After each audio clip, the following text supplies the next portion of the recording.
जय हिंद फ्रेंड्स। हम हिंदी में भाषा के बारे में पढ़ रहे थे। हिंदी भाषा का विकास कैसे हुआ, तो उससे पहले हमने देखा कि भाषा की उत्पत्ति कैसे हुई, भाषा के प्रकार, भाषा के माध्यम आदि हम पिछले वीडियो में देख चुके थे। हिंदी भाषा के विकास क्रम में हम 3 दृष्टिकोण देख चुके थे। यानी कि जो 3 दृष्टिकोण है उसमें हमने ऐतिहासिक दृष्टिकोण देख लिया। आज हम भौगोलिक दृष्टिकोण के बारे में पढ़ेंगे। हिंदी भाषा के विकास के बाद जो हमने लास्ट में कुछ महत्वपूर्ण प्रश्न लिए हैं, तो आप उन्हें भी ज़रूर देखें, वीडियो को स्किप नहीं करें।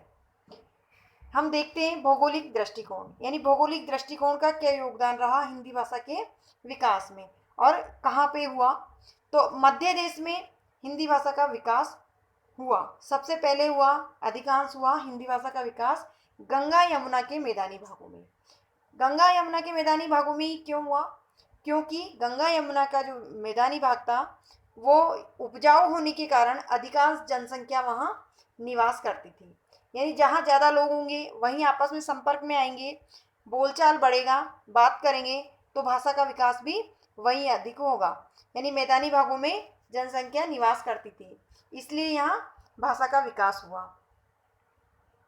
इसके बाद देखते हैं हम संवैधानिक या राजनीतिक दृष्टिकोण, यानी संवैधानिक या राजनीतिक दृष्टिकोण से कैसे हिंदी भाषा का विकास हुआ। तो हम देखते हैं संविधान के अनुच्छेद 8, हमें याद रखना है कौन सा अनुच्छेद 8। तो 8 के अंतर्गत 22 भाषाओं को मान्यता मिली है। संविधान के अनुच्छेद 8 में 22 भाषाओं को मान्यता मिली हुई है, उसमें हमारी हिंदी भी शामिल है, यानी हिंदी को भी उन 22 भाषाओं में मान्यता मिली। और 14 सितंबर 1949 को भाग 17 के अनुच्छेद 343 से 351 में हिंदी भाषा को राजभाषा का दर्जा दिया गया। यानी जो हमारी हिंदी भाषा है वो पूरी विकसित हो चुकी थी, पूरे देश में अधिकांश भाग में हिंदी बोली जाने लगी, तो इसे राजभाषा का दर्जा दे दिया गया। अब हम कुछ शब्दावलियों को ध्यान में रखकर इनको समझेंगे और इनको जानेंगे कि इनका क्या अर्थ है, बोली क्या होती है, भाषा क्या होती है, राजभाषा या राष्ट्रभाषा क्या होती है। तो सबसे पहले देखते हैं हम बोली। बोली किसे कहते हैं? जो किसी विशेष या सीमित क्षेत्र में, एक निश्चित क्षेत्र में ही बोली जाती है। उस सीमित क्षेत्र में बोली का अधिक विस्तार होने पर वह भाषा बन जाती है।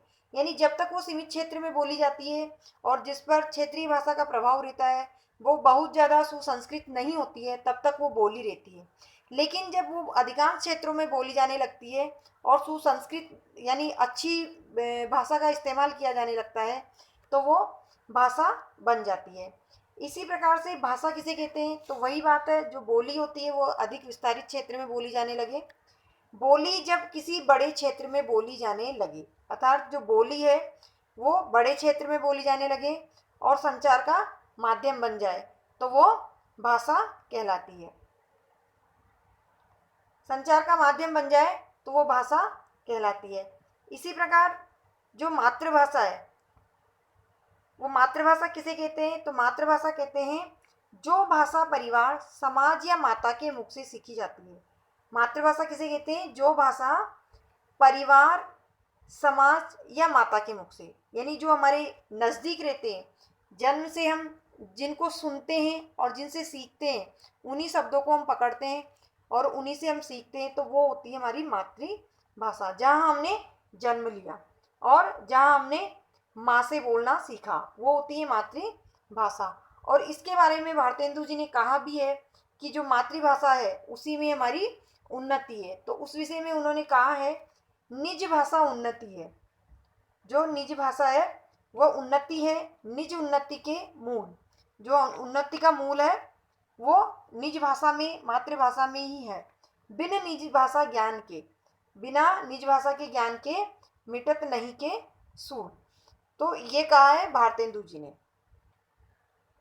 विचार अभिव्यक्ति का सशक्त माध्यम मातृभाषा है, यानी जो हमारी विचार अभिव्यक्ति होती है उसका अगर सशक्त माध्यम कहा जाए तो वो मातृभाषा में ही अधिक सशक्त होता है। अब देखते हैं राष्ट्रभाषा।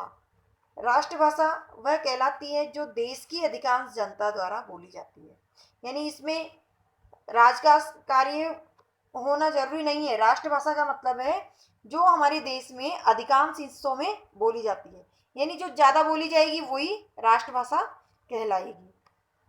इसके बाद राजभाषा।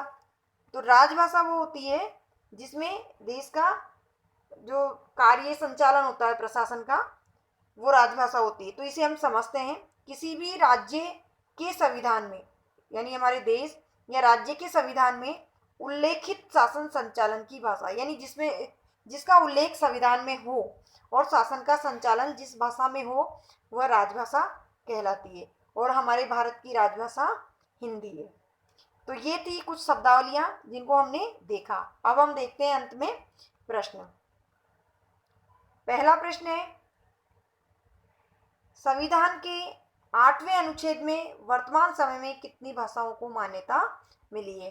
तो हमने अभी देखा था कितनी भाषाओं को मान्यता मिली है, 14, 18, 21 या 22। तो कौन सा सही है इसमें? इसमें सही है 22। अगला प्रश्न है, हिंदी भाषा की लिपि कौन सी है? तो हमारी जो हिंदी भाषा है उसकी लिपि कौन सी है? गुरुमुखी, देवनागरी, खरोष्टी या कुटिल? तो इसका सही आंसर है देवनागरी। अगला प्रश्न है, हिंदी भाषा का विकास या उत्पत्ति कौन सी भाषा से हुआ? यानी जो विकास कहाँ से शुरुआत हुई, कौन सी भाषा है जहाँ इसकी उत्पत्ति होती है? हिंदी भाषा की उत्पत्ति का मूल क्या है, उसका विकास कहाँ से शुरू हुआ, कौन सी भाषा से हुआ?